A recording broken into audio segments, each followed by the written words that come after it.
buenas tardes a todos. El Consejo Judicial Ciudadano les da las gracias a las personas que nos acompañan a través de las redes sociales de Facebook. Muchas gracias a todas y a todos que nos acompañan en este proceso de entrevistas para la elección de fiscal anticorrupción. El día de hoy corresponde la comparecencia número 4 del candidato maestro Pérez Solís Francisco Román.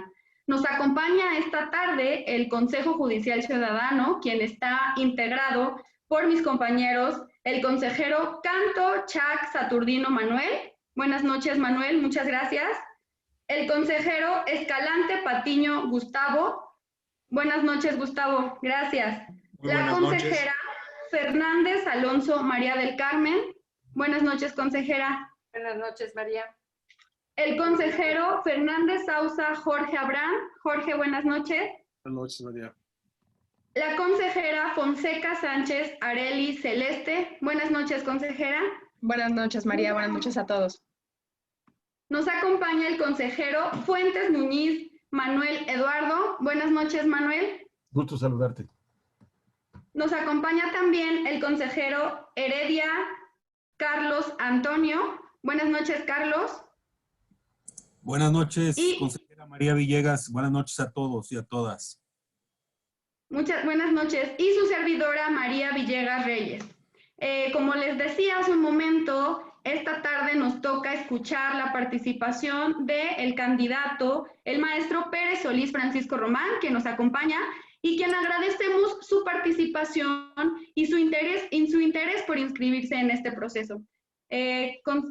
Maestro, le informo que tendremos un lapso de 5 minutos para defender su postura y posteriormente cada uno de los consejeros les realizaremos una ronda de preguntas, empezando por orden alfabético por el consejero Canto. Así que, bueno, sin más preámbulos, le agradecemos y le cedo el uso de la voz. Bienvenido, maestro Román. Muchas gracias, consejera. Al contrario, el agradecido es un servidor porque me permitan estar el día de hoy aquí con ustedes, a las y los consejeros, por haberse dado el tiempo de poder revisar mi currícula, la propuesta que presenté en mi ensayo, así como mi carta, donde brevemente les explico las razones del por qué quiero postularme para este cargo. Y si me lo permiten, quiero hacer una breve reseña de mi carrera, de mi currículum, que es alrededor de 20 años de trabajo ya en el servicio público. Durante estos 20 años de trabajo en el servicio público, he tenido la oportunidad de aprender diversas áreas, ¿no?, de la administración pública, no solamente el área ministerial, el área administrativa. Esto me ha dado una formación multidisciplinaria. ¿Y por qué creo que es importante una formación multidisciplinaria para esta fiscalía en particular? Se tiene que conocer y debe tenerse claro ¿cómo es un presupuesto? Partamos de algo muy sencillo. ¿Qué es el presupuesto? ¿Cómo se origina? ¿Cómo se modifica? ¿Cómo se puede utilizar? ¿Qué es el clasificador por objeto del gasto? ¿Cómo se utiliza? ¿Sí? Y posteriormente, ¿cómo se llevan a cabo los procesos de licitación, los casos de excepción? Y todo ello, ¿cómo opera dentro de la administración? Esto, he tenido la fortuna de ser operador y ejecutor del gasto. También mi desempeño dentro de órganos internos de control, unidades de responsabilidades o dentro de la Secretaría de la Función Pública me ha permitido estar cerca de áreas de fiscalización y entender cómo son las formas de una auditoría, cómo prepararlas, cómo entender esta parte. Pero no solamente desde la parte de autoridad fiscalizadora, sino también defenderlas como servidor público y atendiendo a los requerimientos que en su momento hagan los órganos fiscalizadores.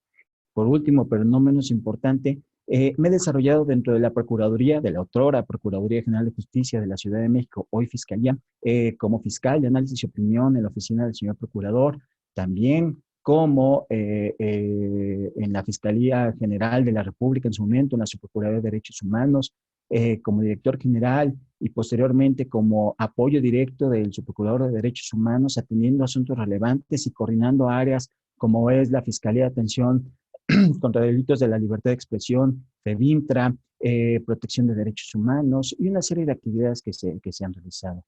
este tipo de actividades y este bagaje que me ha permitido mi carrera en estos años, pues creo que me permite postularme y presentarme ante ustedes el día de hoy para poder presentar un proyecto de lo que sería la Fiscalía Anticorrupción de la Ciudad de México y me pongo sus órdenes para las preguntas que ustedes quieran hacer, por favor. Muchísimas gracias, maestro Román. Y pues bueno, vamos a iniciar con el consejero Canto, Manuel. Manuel, el micrófono es tuyo. Gracias. Muchas gracias, María. Maestro Román Pérez, bienvenido y nuestro agradecimiento por participar en este proceso de elaboración de la terna. Muchas gracias a usted, consejero. Con detenimiento su ensayo, ¿verdad? Y bueno, me llama la atención que hace una propuesta bastante amplia de los aspectos organizacionales que son básicos para elaborar las políticas de esta fiscalía. Me gustaría que complementara esa visión con el diagnóstico que usted hace de los problemas fundamentales y, de ser posible, el problema eje que subyace a la lucha contra la corrupción en la ciudad. De otra manera, si usted quiere, esto forma parte del diagnóstico que usted plantea realizar, ¿verdad?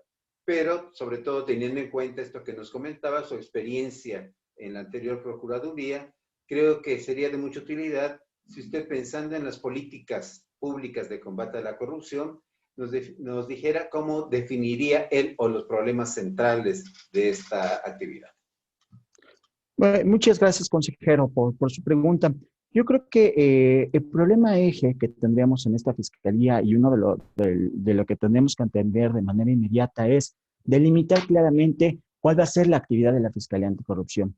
Y esto lo digo por una situación muy concreta. Tenemos que tener claro qué va a pasar. ¿Vamos a heredar expedientes de lo que tiene en este momento la Fiscalía de Servidores Públicos o vamos a partir de cero? Esto va a ser fundamental para la operación de la Fiscalía Anticorrupción, por una razón muy sencilla. Porque tendríamos que generar una célula de trabajo que esté dedicada específicamente a hacer la revisión de estos expedientes y determinar si existe prescripción en ellos, si se están atendiendo con diligencia, cuáles son los delitos que están atendiendo y si estos van a entrar dentro del tema de corrupción. Esto porque tenemos una situación. Debemos de tomar como referencia no solamente lo que nos marca el Código Penal, la Ley General de Responsabilidades de Servidores Públicos, la Ley de Responsabilidades de Servidores Públicos de la Ciudad de México, sino también los instrumentos internacionales. Y me aboco a la Convención de las Naciones Unidas contra la Corrupción, que va a ser el eje fundamental. En ellas tenemos actividades como el peculado, abuso de autoridad, tráfico de influencias, enriquecimiento ilícito, la concusión, el cohecho. Pero en el capítulo del Código Penal, dentro de los delitos de corrupción, se incluye, por ejemplo, el de intimidación. ¿Sí? El de intimidación es la actividad que cualquier servidor público pueda realizar, ¿sí?, sin que esté dentro de su encargo para prohibir que se haga alguna acción, ¿no? Decirle solamente para precisar el sentido de mi pregunta. Sí, porque sí. Es interesante lo que nos plantea, pero creo que está aún en el marco organizacional. Pero me refiero al comportamiento del fenómeno mismo de la corrupción en la Ciudad de México. ¿Usted cuál detecta que sobre el fenómeno de la corrupción son los temas cruciales para intentar combatirlo? Bueno, lo que tenemos que hacer de manera crucial es iniciar las investigaciones y llevarlos ante los procedimientos jurisdiccionales que sean necesarios.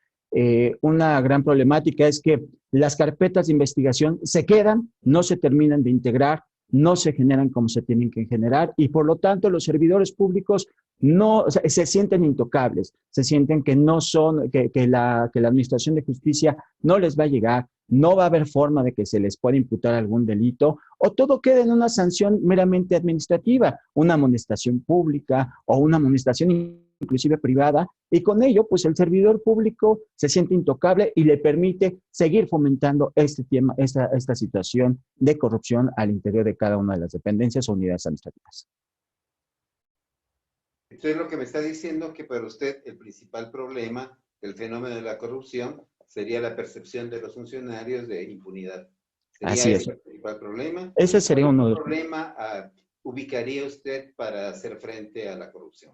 Bueno, el otro problema también es el sentido de insatisfacción que tiene la ciudadanía y que también al ver esta inoperancia de las unidades administrativas, pues coadyuva en este tema de corrupción. Le es más sencillo dar una dádiva para que su trámite sea más rápido y por lo tanto, pues empezamos, si doy una dádiva para que mi documento sea el primero, pues bueno, creo que puedo ir con el siguiente servidor público y dar una dádiva más alta para que salga mi permiso y después puedo dar una dádiva más alta para que salga mi concesión. Entonces, ese problema también es de la ciudadanía y que tenemos que evitar que se siga fomentando dentro de la ciudadanía de la Ciudad de México.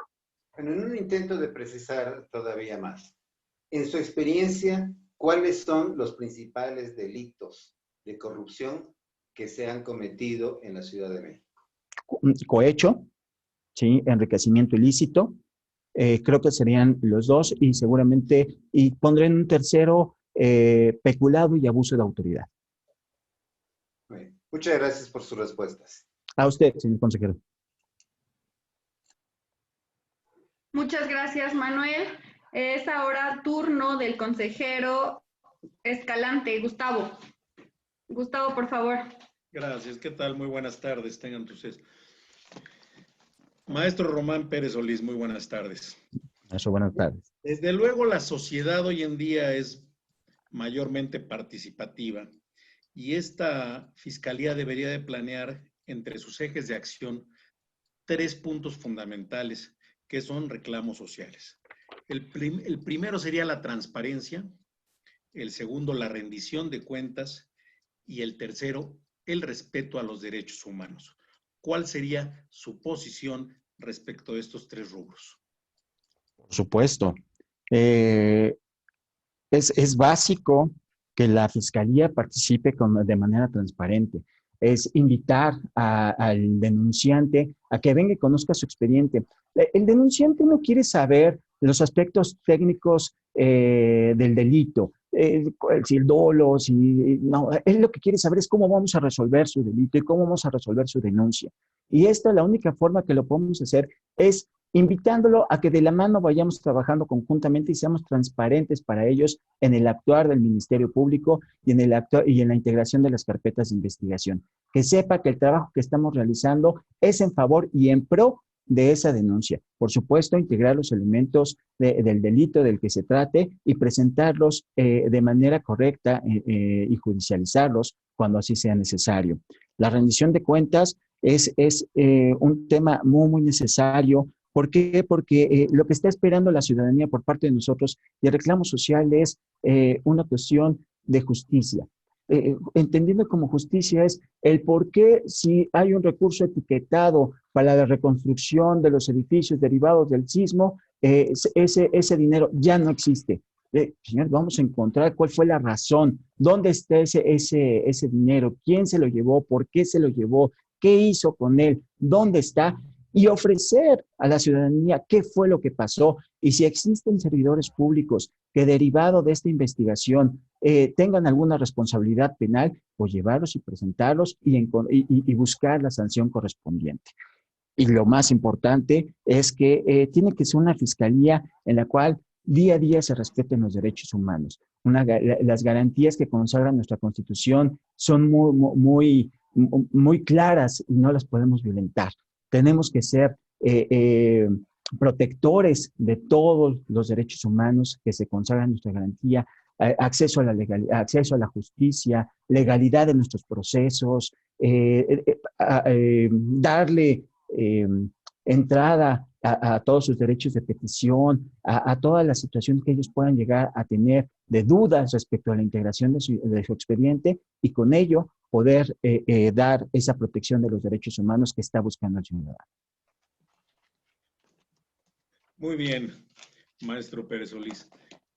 También es importante tomar en cuenta el artículo 39 bis de la Ley Orgánica de la Fiscalía, de la Fiscalía General de Justicia de la Ciudad de México, donde pide tener conocimiento y experiencia en diversos rubros. su currícula es bastante completa en muchos de ellos. Pero concretamente me estaría yo refiriendo al diseño y ejecución de políticas públicas. ¿Ha usted tenido alguna experiencia en este rubro? El diseño y ejecución de políticas públicas es un diseño no solamente de prevención, sino también de protección de derechos humanos.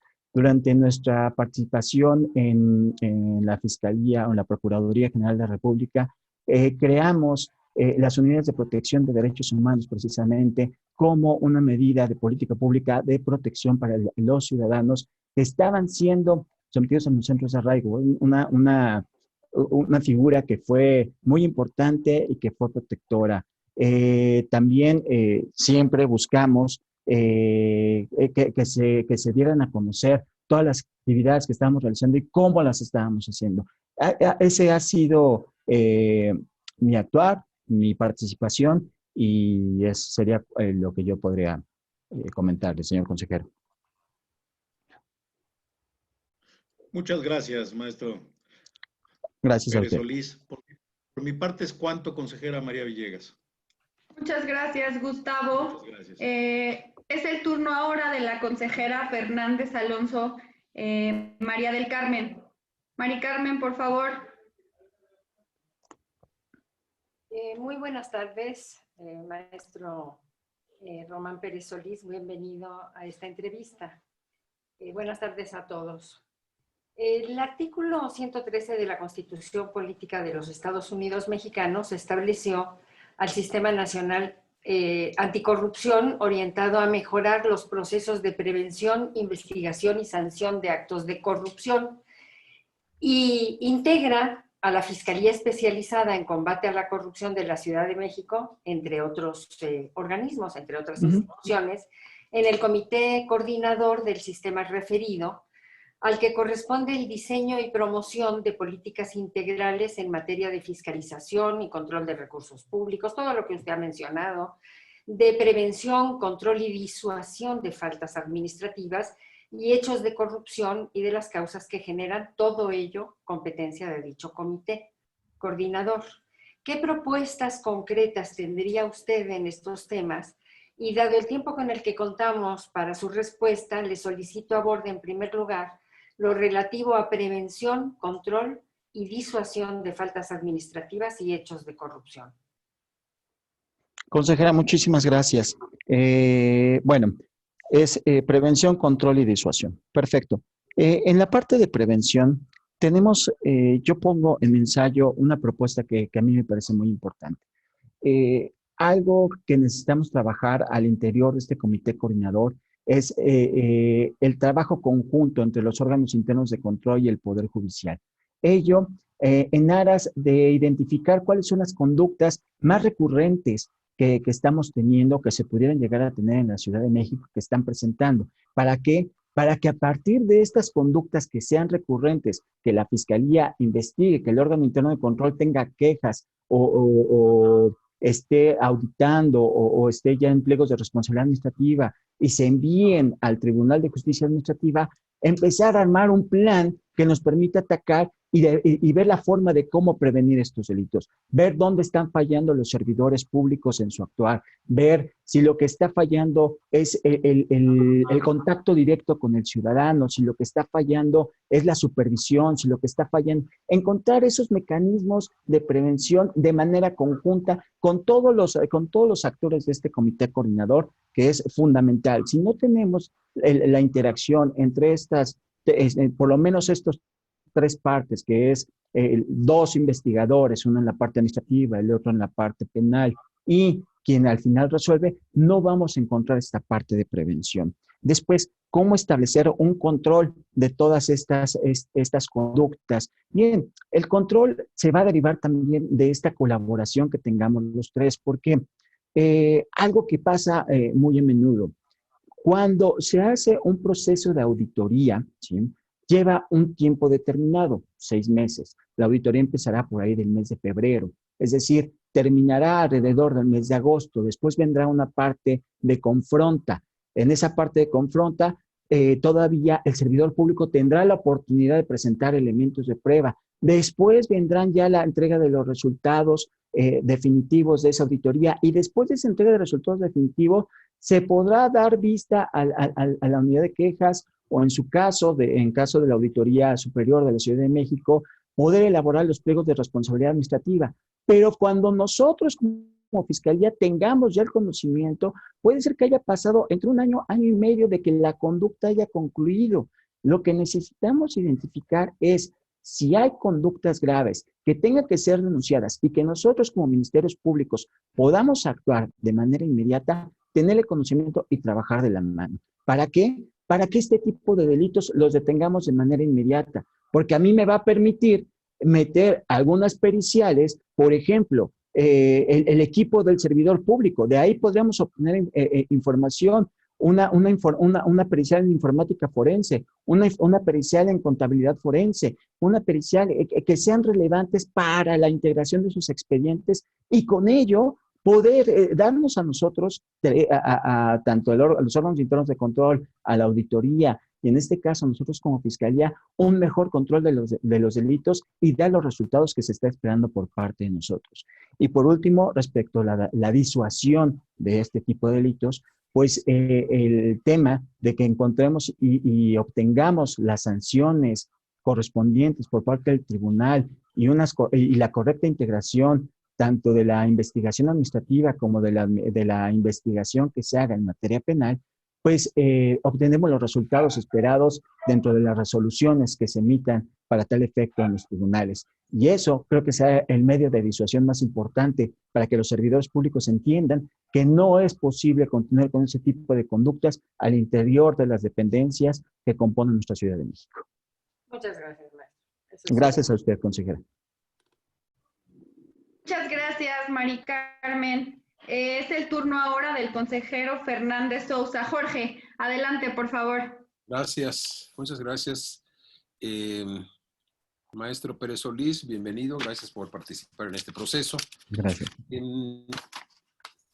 En su ensayo, en el apartado que señala usted como de mejoras a los procesos de investigación, dice la necesidad de establecer canales de comunicación con las unidades de inteligencia financiera local y federal, con la Comisión Nacional Bancaria y de Valores y con el Servicio de Administración Tributaria. Sí. ¿Por qué?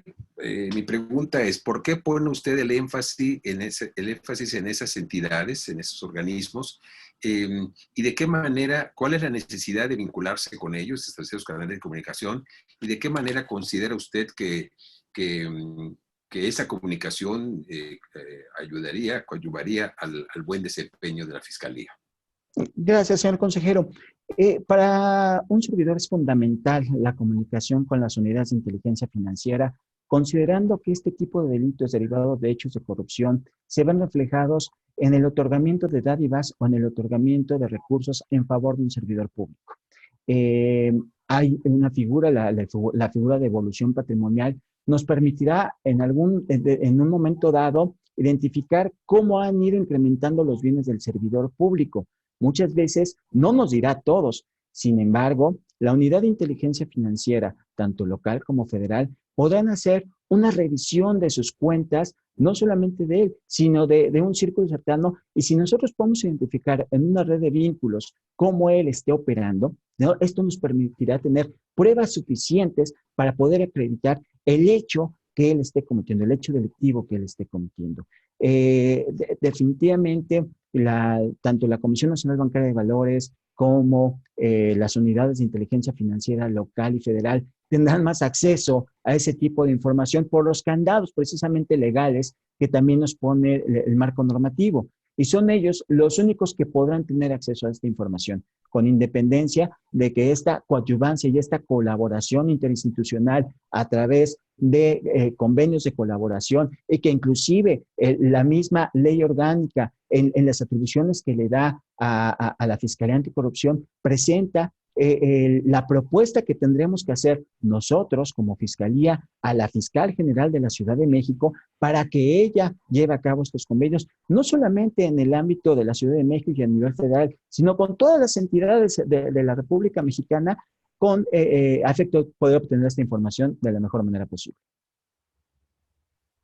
Bien, gracias. Y en el mismo sentido, en el apartado siguiente de su ensayo, usted señala, bueno, perdón, el anterior, se refiere a mesas de trabajo con el Poder Judicial de la Ciudad de México, con los órganos internos de control y con la Secretaría de la Contraloría y con la Auditoría Superior de la Ciudad de México. Aquí, ¿cuáles serían las metas que usted considera que rendirían frutos en el trabajo, para el trabajo de la Fiscalía? Claro que sí. Va un poco de la mano con la pregunta que me hacían anteriormente la consejera, y yo les comentaba puntos que son fundamentales. Muchas veces perdemos tiempo mientras se integra el expediente administrativo hasta el momento que la Fiscalía tiene conocimiento del hecho que es constitutivo de delito. Entonces, este tiempo que se está perdiendo es fundamental para la integración debida de una carpeta de investigación y podemos perder indicios de prueba que pueden ser muy relevantes para esta carpeta de investigación. Entonces, lo que estamos proponiendo es generar protocolos de colaboración y protocolos de actuación, tanto con el órgano interno de control como la Auditoría Superior de la Ciudad de México, que cuando ellos identifiquen alguna conducta que sea un hecho grave y que consideren que puede tener el ámbito penal, empecemos a trabajar de la mano y lo llevemos el asunto de manera paralela. Esto también nos va a permitir integrar técnicas de investigación. Si ya tenemos identificado a un servidor público que está cometiendo un acto ilícito, podremos inclusive empezar a utilizar operaciones, podríamos utilizar también el uso de un usuario simulado o el uso de un usuario inclusive provocador para que este servidor público cometa el hecho ilícito y lo podamos detener inclusive en flagrancia y terminar de integrar estas carpetas de investigación. Por otro lado, las mesas de trabajo con el tribunal, pues hay criterios, hay una diversidad de criterios respecto de cómo se debe presentar el expediente, que si la carpeta de investigación no es correcta, qué elementos hacen falta para integrar dentro de un delito en particular. Todo este tipo de cuestiones, pues hay que irlas depurando. Y de lo que se trata es precisamente que esta colaboración dé frutos siempre en beneficio de la ciudadanía y siempre en la búsqueda de una procuración de justicia. Muchas gracias, maestro. Es todo, consejera. Gracias. Gracias a usted. Muchas gracias, Jorge. Es el turno ahora de la consejera Fonseca Sánchez Areli Celeste. Por favor, Areli.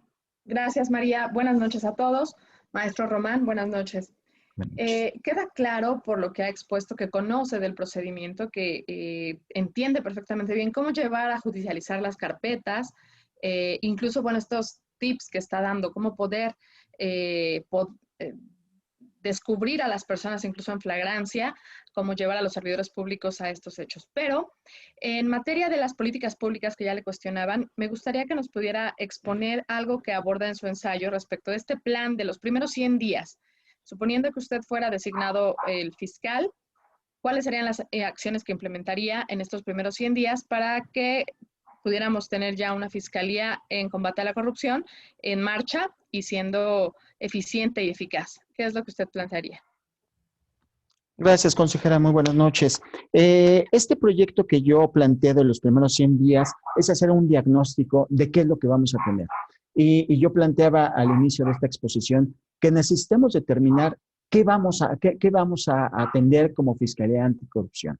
¿Por qué? Porque podemos y corremos el riesgo de saturarnos de expedientes que no son materia de la Fiscalía y que por lo tanto el equipo de trabajo que se pueda llegar a conformar no estaría abocado ni estaría enfocado a dar los resultados que se están esperando por parte de nosotros. Por ello, la primera petición o la primera reunión que se tendría sería precisamente con la Fiscal General de la Ciudad de México, solicitándole establecer y delimitar claramente cuál será la competencia que tendrá esta Fiscalía Anticorrupción.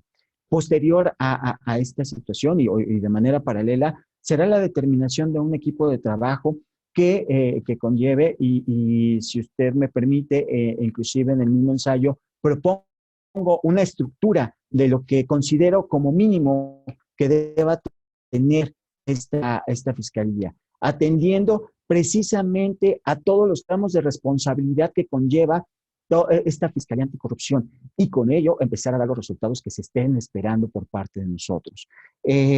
Adicionalmente a esta situación, verificar cómo será el traslado del personal y en qué condiciones viene este personal. Porque la fortuna que he tenido de trabajar con varios compañeros de la misma Procuraduría, gente muy valiosa que tiene la institución, algunos han quedado atrasados en este sistema acusatorio, han quedado atrasados en la capacitación y en la formación. Y tendremos que hacer un análisis de en qué estado se encuentra este personal y qué conocimientos tiene para una fiscalía especializada. Ya decía yo al inicio también que esta es una fiscalía que requiere conocimientos multidisciplinarios y esto no quiere decir que especialicemos a todos en todo. Quiere decir que tengan conocimiento de lo que estamos buscando, de lo que vamos a investigar, del cómo lo vamos a hacer y con ello empezar a trabajar los diversos expedientes o las diversas carpetas de investigación que nos empiecen a llegar. Gracias. ¿Todavía tengo tiempo para otra pregunta? Bien, esta otra es respecto de las atribuciones que están indicadas en la ley para este cargo. Dentro de ellas se encuentra señalado el capacitar respecto de los actos de corrupción, pero esto para acercarse a la ciudadanía. ¿Qué plantea usted al respecto? Por supuesto, aquí hay que partir de cero y la parte más importante es que la gente conozca qué es un hecho de corrupción y qué es un delito derivado de esos hechos de corrupción. Yo lo que propongo es hacer infografías, es trasladarle a la ciudadanía el qué es, cómo identificarlo y cómo denunciarlo, ¿no? Que son los tres tópicos más importantes. Hacer un desglose muy sencillo, muy concreto, muy claro de qué es cada uno de este tipo de delitos y empezar a utilizar las redes sociales, que en este momento son un medio de difusión masiva, un medio de difusión que nos permiten llegar a mucha gente. Utilizar también, si es posible y también si el presupuesto, dado las condiciones que tenemos en este momento, algunas publicaciones que se hagan en periódicos, en revistas, que se nos permitan acceso a algunos programas de televisión para plantear qué es lo que tenemos, qué es la Fiscalía Anticorrupción, cómo está operando, qué es lo que podemos hacer por ellos y cómo denunciar y cómo llegar a nosotros. Pero lo más importante es que ellos conozcan para qué estamos hechos. Muchas gracias. ¿Es cuánto? Gracias a usted. Muchas gracias, consejera. Es el turno del consejero Fuentes Muñiz Manuel. Manuel, por favor. Muchas gracias. Buenas tardes, maestro Román Pérez Solís. Bienvenido. Buenas tardes, consejero. Uno de los temas más importantes, más preocupantes en la ciudad, en todo el país, es el tema de... También es así que la conformación de este consejo se derivó de instaurar en la Constitución este Consejo Judicial Ciudadano para evitar de que se pueda estar designando al amigo o a la persona más cercana a una autoridad y no a la persona más eficiente. También lo que se observa es de que la configuración de la Constitución se preocupa por perseguir la corrupción, pero desde mi punto de vista también se olvida de los servidores públicos. En muchas ocasiones hay cientos y cientos de acusaciones hacia ellos y la mayoría sin elementos y sin bases. He observado, he estado cerca de servidores públicos, conocido expedientes y lo que me he percatado es de que los servidores públicos cuando son acusados no tienen derecho a un defensor público. Tienen que poner de su dinero para poder estar llevando a cabo una defensa, muchas de ellas muy especializada, cuando se plantean responsabilidades administrativas o responsabilidades penales o responsabilidades laborales y demás. ¿Usted qué piensa? ¿Considera que es una omisión el hecho de que no se hubiera considerado en la Constitución el hecho que haya una defensoría pública para el servidor público? ¿Es indebido una propuesta de esta naturaleza? ¿Usted qué opina al respecto? Muchas gracias, señor consejero. Aquí tenemos que entender que el sistema o el sistema acusatorio que actualmente vivimos es un sistema garantista y beneficia la presunción de inocencia. Ante esta situación, mi deber o el deber de nosotros como Fiscalía Anticorrupción y mucho más apegada a los derechos humanos que tiene cada uno de los individuos, independientemente de la calidad que tenga de servidor público o no, es una persona que tiene derechos, hasta en tanto no se le encuentre responsable de algún delito, deberá tener acceso a este defensor público, deberá tener acceso a esta persona. Esto es un tema de garantía y es un tema que la Constitución misma le otorga y le reconoce con independencia de la función que haya desempeñado. Estamos ante una situación de cambio de paradigma de la justicia que tiene la Ciudad de México. Y creo que esto sería muy importante para que sepan que independientemente de la acusación con fundamentos o sin fundamentos que se haga sobre un servidor público, se respetarán en todo momento las garantías individuales de todas las personas que participen en estos procesos. Sí, y eso sí, de acuerdo, pero usted sabe que en materia administrativa no tienen derecho a un defensor de oficio. En materia administrativa sería en la cuestión con el órgano interno de control y ellos tienen que hacer un desembolso precisamente de una defensa privada para que esto pueda realizarse. Disculpe, consejera, quizá yo le entendí mal la pregunta y va en el ámbito administrativo. No, es una situación que definitivamente tiene que tutelarse y tendría que protegerse también. Insisto en lo que le comentaba hace un momento. Debemos de entender que el servidor público es una persona que tiene reconocidos sus derechos dentro de la Constitución y no debería de violentarse de esa forma. Al contrario, debería ser protector también y debería existir algunos elementos o la forma en que se proteja estos derechos de ese servidor público mientras no se demuestre que es culpable de alguna actividad ilícita o alguna actividad fuera del ámbito administrativo. Aun cuando realmente en la realidad lo que se ve es que hay una presunción de culpabilidad. Generalmente el servidor público tiene que estar acreditando su inocencia y bueno, se ve de otra manera la situación. Yo quería comentarle o preguntarle en relación a lo que ocurre particularmente en el escenario de la integración de los expedientes, como usted lo señalaba. Uno de los graves problemas que tenemos en la ciudad es que efectivamente hay funcionarios incapaces en muchos sentidos, en la falta de capacitación. Me parece a mí que el tema de la falta de capacitación técnica es tan grave como la corrupción de los servidores públicos. En efecto, en la integración de los expedientes, se prescriben expedientes porque parece que no llevan a cabo ellos la investigación, sino que esperan de que la persona que está acusando sea la que esté proporcionando, llevando las pruebas, y no hay una acción investigadora en materia penal. Particularmente, realmente los ministerios públicos parece como si les llegara polvo, así se enmohecen, porque no hacen ninguna actividad y que les llegue el expediente para que puedan estar configurando el delito, la carpeta y demás. Y entonces a veces esperan una luz verde de arriba para ver si consignan o no, si vinculan a proceso y demás. Entonces, ¿qué podemos hacer ante un problema tan grave que tenemos? Y además el tema de la austeridad, que no hay suficientes recursos como para poder implementar una oficina adecuada para poder atender este tipo de cuestiones. ¿Qué opina usted al respecto? ¿Qué retos se tiene como fiscal para enfrentar esta problemática? Lo que usted acaba de plantear es muy importante, señor consejero. Tenemos el reto de hacer más con menos. Esto es alargar el presupuesto que nos puedan otorgar para que sea siempre en beneficio de preparar a nuestros ministerios públicos, porque deben de tener conocimientos amplios. Usted tiene toda la razón. Desafortunadamente, en ocasiones los compañeros de la Fiscalía están esperando a ver quién les otorga las pruebas y cómo les otorgan las pruebas, y a ver si de pronto por ahí alguien les explica cómo se hizo la auditoría, cómo viene el peritaje contable forense. Oye, y ya te diste cuenta que es vamos a un tema de obra pública, te están diciendo que los materiales que se utilizaron en la construcción no fueron los debidos o no fueron los que estaban considerados en el anexo técnico. ¿Qué estás haciendo? Bueno, aquí es donde nosotros tenemos que actuar.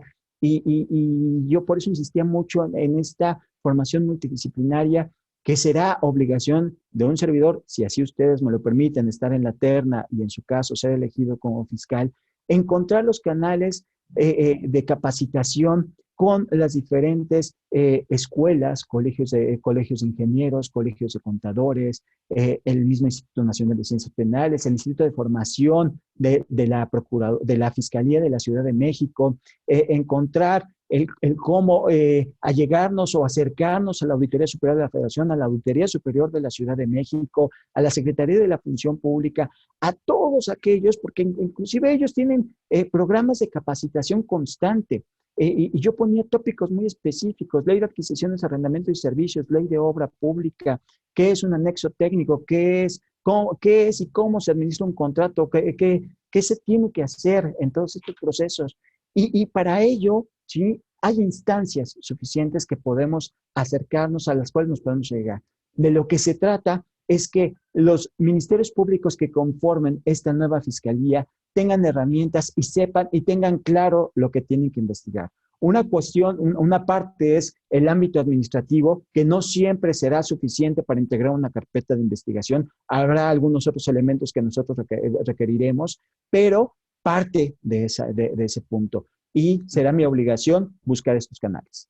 Solamente una cuestión última. La impresión que tiene la gente es que hay impunidad, que los ministerios públicos no funcionan.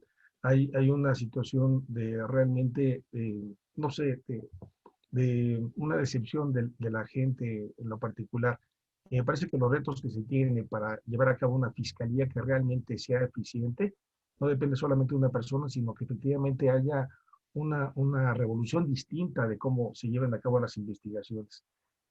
Me parece que los retos son muchos y que un tema muy importante es precisamente cómo llevar a cabo la capacitación, cómo llevar a cabo una visión distinta a un escenario así donde no permee el tema de la impunidad. No sé si me pudiera decir en medio minuto, porque ya se me acabó para mí, ¿qué opinas sobre esto de que hay una visión de impunidad que se tiene por parte de la gente y cómo cambiar este tipo de escenarios? Cuando la ciudadanía vea los resultados que nosotros entreguemos como Fiscalía Anticorrupción, será el momento en que ellos se van a acercar un poco más a nosotros. Que sepan que estaremos protegiendo sus intereses, que protegeremos, si es necesario, su integridad en caso de que se esté denunciando algún hecho ilícito que sea muy, muy grave, y que todos los testigos y todas las personas que colaboren con nosotros tendrán la protección de la institución. Muy bien, es Juan. Muchas gracias. Gracias a usted. Muchísimas gracias, Manuel. Es el turno ahora del consejero Heredia Subieta, Carlos. Bienvenido, Carlos, el micrófono es tuyo. Gracias, consejera María Villegas. Buenas noches, maestro Román Pérez Solís, bienvenido. Gracias.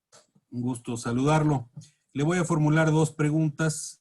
Haré las dos detrás de otras para que me haga favor de abordarlas a lo largo de los siguientes 5 minutos. La primera es, ¿está usted de acuerdo con la frase de que es un fenómeno cultural y por lo tanto, pues en la cultura mexicana es una práctica que casi se puede asociar al ADN, a los cromosomas que llevamos mexicanos? ¿O no? ¿A dónde dirige usted su análisis cuando va a las causas de la corrupción? Bueno, le voy a pedir, dado que en la exposición de motivos que usted nos hizo llegar amablemente, habla de cómo ha cumplido, le voy a pedir que me dé un ejemplo específico, reciente, de un caso exitoso de combate a la corrupción en el que usted haya participado directamente. Claro que sí. Con muchísimo gusto, consejero. En relación a su primer comentario respecto a la frase, es un fenómeno cultural. La corrupción es un delito que va en dos vías. ¿Y a qué me refiero con dos vías? Y es un delito subterráneo, además. ¿Por qué? Porque hay una persona que oferta, ¿no?, una dádiva, una suerte de dinero, y hay otro que la recibe para hacer o no hacer alguna actividad. Entonces, cuando usted hace una serie de cuestionamientos o quiere hacer indicadores de qué tenemos o en dónde estamos con el fenómeno de la corrupción, resulta que todo es de percepción, porque nadie jamás le va a decir si cometió un acto de corrupción, ¿no?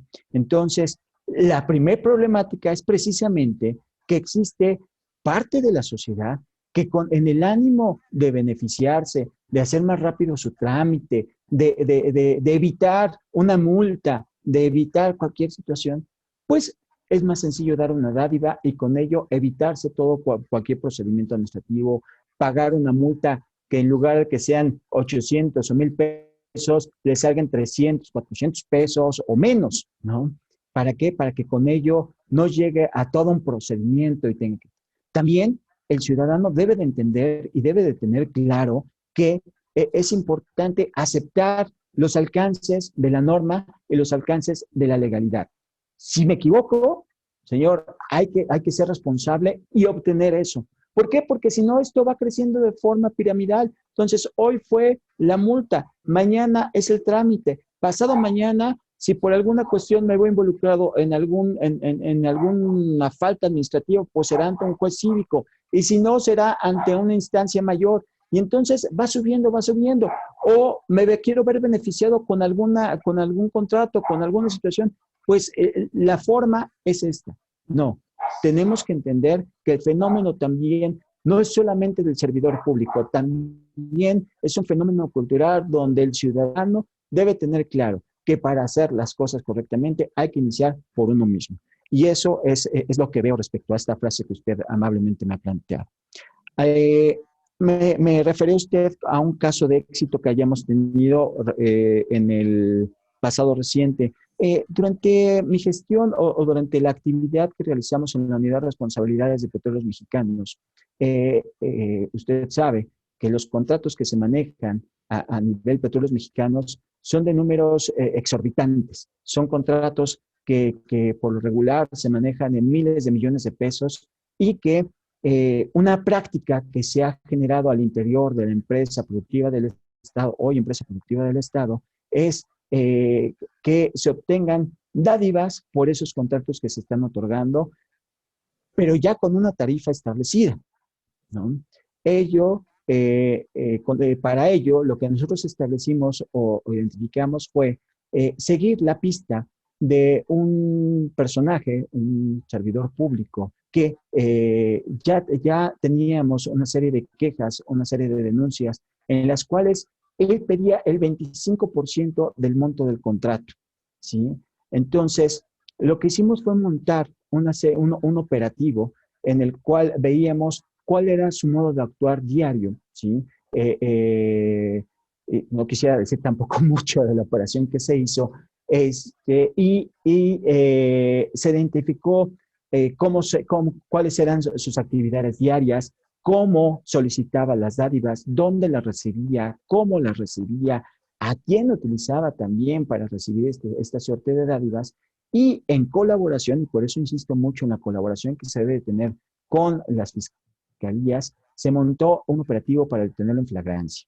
A esta persona se le detuvo aquí en la Ciudad de México, se presentó de manera inmediata en la Fiscalía General de la República y, si no me recuerdo, hace un año tuvo una sentencia condenatoria, está en proceso de apelación, pero le mentiría si le digo cuál fue la pena que le impusieron, porque no tuve acceso a esa información, solamente fue ya como un comentario, porque ya estoy en este momento alejado de la unidad de responsabilidades, pero algunos amigos me comparten este tipo de situaciones que nos han permitido estar cerca de este tipo de casos. Gracias.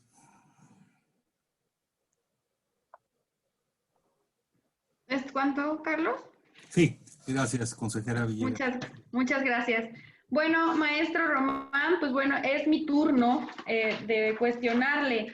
Sin duda, es evidente la experiencia que tiene en el manejo, como refería mi compañera Areli, y la capacidad que tiene en el manejo de diversas áreas. Estoy completamente de acuerdo con su ensayo y los puntos clave que menciona en cuanto a la especialización, la colaboración y la capacitación, que es uno de los puntos fundamentales para este tema de corrupción.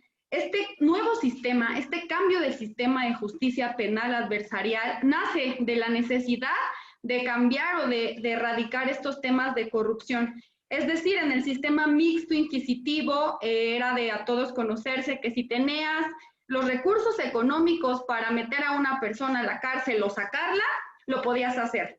Entonces, este cambio de visión y este cambio de cultura que también nos refería Carlos es muy importante. Los operadores jurídicos jugamos un papel muy importante en este cambio de visión, de cultura, de práctica en este sistema.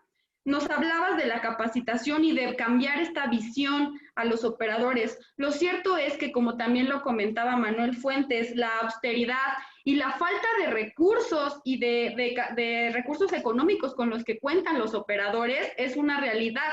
Los operadores tienen, los ministerios públicos tienen una carga de trabajo inhumana, ¿no? Y los sueldos son bajos, las condiciones para elaborar son bajas, y un papel importante dentro de este cambio es la figura que juega el PDI, la Policía de Investigación, que es la que colabora o tendría que colaborar con el Ministerio Público para la integración de estas carpetas de investigación y la persecución del delito. ¿Cómo hacer para fomentar, para ayudar, para realmente capacitar y especializar a nuestros operadores para que trabajen en conjunto con Policía de Investigación y poder tener resultados, que es lo que buscamos?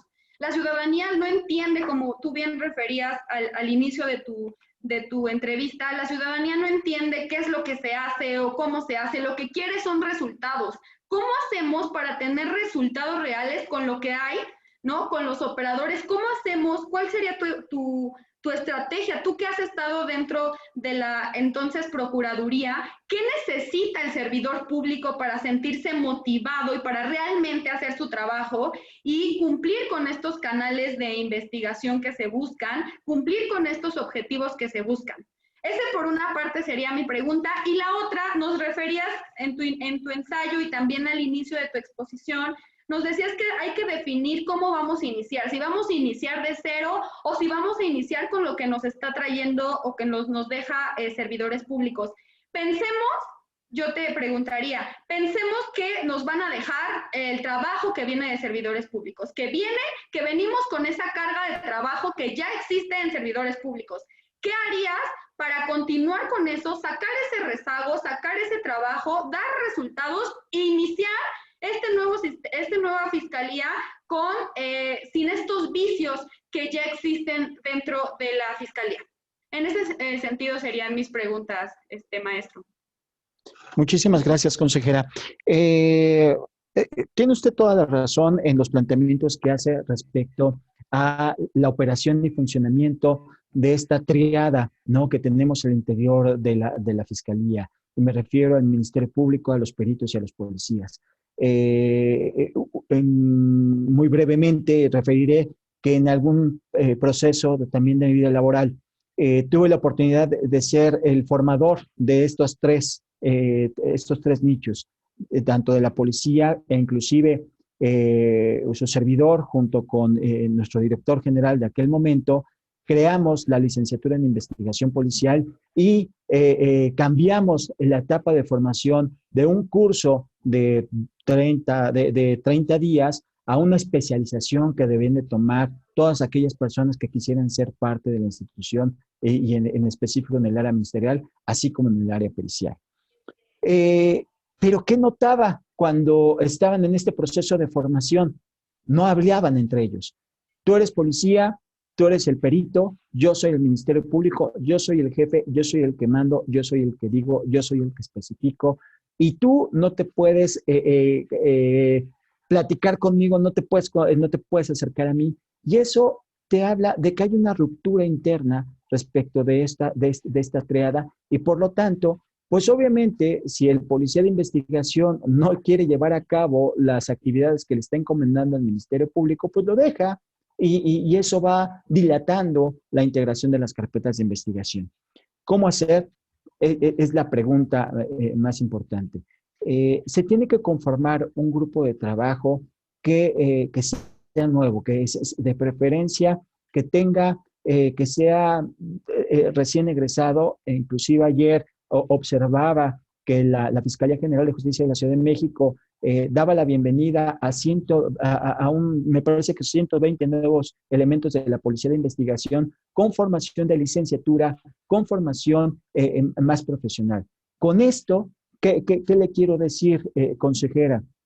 Probablemente estos muchachos que están egresando del Instituto de Formación Policial, de Formación Profesional, perdón, tengan las ganas, el hambre, el ímpetu, la necesidad de destacar y de incorporarse a una institución en la cual ellos creen, ¿sí? Ellos buscan ser mejores y desarrollarse de una mejor manera dentro de un ámbito laboral. Si unimos esto con ministerios públicos que tengan la formación, la capacitación y que tengan una interacción, y esto va mucho de la mano también con la relación interpersonal que tú puedas generar con tu personal, ¿sí? Si a tu personal tú lo apoyas, tú le das la mano y entienden que la figura del fiscal no es la figura intocable, no. El fiscal también va a estar contigo, va a estar metido en la integración de las carpetas, va a estar en los operativos y va a ser un tú a tú. Obviamente habrá una relación jerárquica y por supuesto que se tiene que dar. Sin embargo, mi forma de trabajo a lo largo de estos 20 años siempre ha sido en trabajar de la mano con mis colaboradores. Ellos son compañeros de trabajo, no son no son personas que estén por debajo de mí, al contrario, siempre trabajar con ellos. Y eso me ha permitido generar una dinámica de trabajo muy interesante. Sí, corremos un riesgo, y es un riesgo muy cierto el que usted señala, al poder, en el momento que nos dejen toda la herencia de la Fiscalía de Servidores Públicos. Es un riesgo muy fuerte, porque podemos llenarnos de expedientes y definir o determinar que la Fiscalía de reciente creación va a estar abocada específicamente a sacar el rezago, a sacar lo que tenemos en prescripción, lo que tenemos ya ahí de muchos años. Y ese no es el objetivo. Tendríamos que hablar y platicar precisamente con la Fiscal General de la Ciudad de México para que nos pudiera dotar, al menos durante un tiempo determinado, de una célula o un par de células que nos permitan trabajar para poder sacar este rezago o este tipo de carpetas de investigación que se tengan. Tendríamos que trabajar también de la mano con las otras fiscalías especializadas para determinar si todas estas son competencia de nosotros o tendrán que ser competencia de alguna otra fiscalía y empezar a derivarlas a donde tengan que ir. No se trata de deshacernos del trabajo, se trata de que cada quien haga lo que tenga que hacer. Perfecto, maestro. Pues muchísimas gracias. Gracias por tu respuesta. Te daremos unos minutos para hacer un cierre final, un comentario de que nos expongas por qué tendríamos que seleccionarte, escogerte para formar parte de esta terna. Muchas gracias, consejera. Antes que nada, reiterar mi agradecimiento por poder platicar con ustedes esta noche. Celebro este acto democrático en el cual las y los ciudadanos de la Ciudad de México tienen voz a través de ustedes para seleccionar al servidor público o a la servidora pública que podría ocupar el cargo de fiscal anticorrupción. El día de hoy he puesto sobre la mesa la experiencia que he adquirido a lo largo de mi vida laboral y que creo que es importante en esta preparación multidisciplinaria que tengo, que me permite de alguna manera entender de una forma diferente, no solamente con una mentalidad de investigador, de Ministerio Público, no, sino ir un poco más allá de dónde podemos, de cómo buscar, de cómo investigar, dónde hay que buscar las pruebas y los elementos de prueba para aportarlos al órgano jurisdiccional y poder obtener las resoluciones que las y los ciudadanos esperan de nosotros. Y es castigar a aquellos servidores públicos que de manera indebida, que están fallando a nuestras instituciones y que no están cumpliendo con el deber que le fue encomendado. Por ello, yo les agradezco mucho esta oportunidad, estaré a sus órdenes y pues sería cuánto, señorita consejera. Muchísimas gracias, maestro Pérez Solís Francisco Román. Muchas felicidades por su brillante participación y pues gracias por formar parte y por interesarse de este proceso. Muchísimas gracias a todas y a todos las personas que nos siguen a través de la plataforma de Facebook. Continuaríamos en esta sesión con uno más de los aspirantes, Sánchez Pontón Muñoz Juan, quien hoy alrededor de las 14 horas nos envió un comunicado al Consejo Judicial Ciudadano en el cual se desistía de participar en esta etapa de proceso de entrevistas. Por tanto, que esta sería la última de las entrevistas para este proceso. Muchísimas gracias a todos por interesarse y bueno, el día de mañana estaremos transmitiendo en punto de las 10 de la mañana las votaciones de forma pública en la cual integraremos la terna que pasará al Congreso para la integración de esta Fiscalía Especializada. Muchísimas gracias y buenas noches a todas y a todos.